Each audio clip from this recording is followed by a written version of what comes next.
অঞ্জনা রান্নাঘরে ওয়েলকাম। আজকে করবো নিরামিষ এঁচোড়।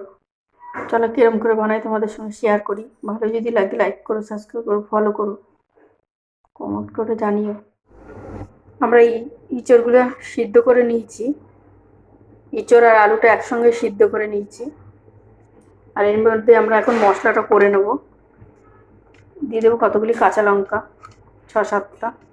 500 ইঁচড় নিয়েছি আমরা। তার মধ্যে দিয়ে দেবো কটা টমেটো, একটা বড় সাইজের টমেটো নিয়ে নিয়েছি। আর দেবো আদা কুচিয়ে রেখেছি, এটা আমরা মিক্সার জারে করে নিয়ে আসি।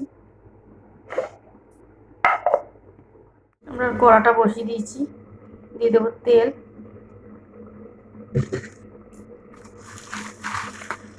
তার মধ্যে দিয়ে দেবো সাদা জিরা। আমাদের জিরাটা হয়ে গেছে।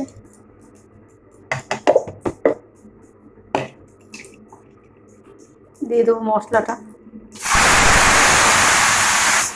এটা আমরা এঁচোড়টা সিদ্ধ করে নিচ্ছি বলে আগে মশলাটা কষিয়ে নেবো। দিয়ে দেবো হলুদ গুঁড়ো, ধনে জিরের গুঁড়ো। আমরা সিদ্ধের সময় লবণ দিয়েছিলাম বলে অল্প করে লবণ দেবো, বেশি লবণ দেবো না। দিয়ে দেবো মিক্সার জারে ধোয়া জলটাও দিয়ে দেবো।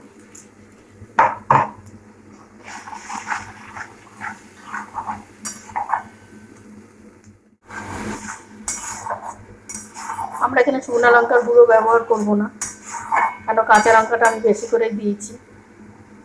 তো তেলটা ছাড়বে, তারপর আমরা এঁচোড়টা ঢেলে দেবো।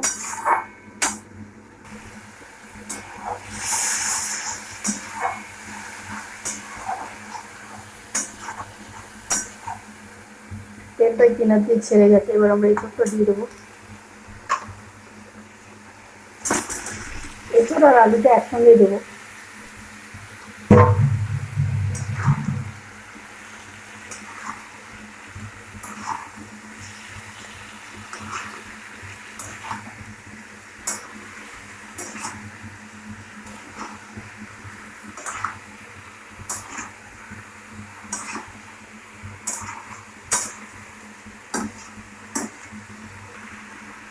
এটা আমরা একটু ঢেকে দেবো গ্যাসটা কমিয়ে, তাহলে মশলাটা ভালো হবে।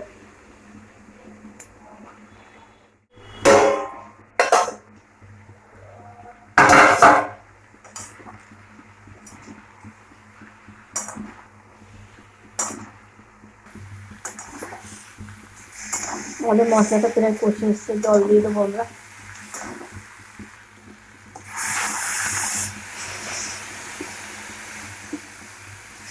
সিদ্ধ করা জিনিস বেশি জল দেবো না।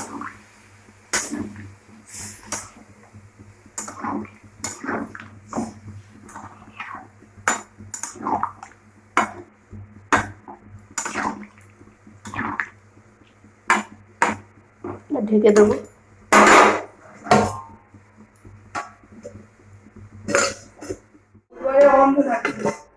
আমাদের এঁচোড়টা হয়ে গেছে।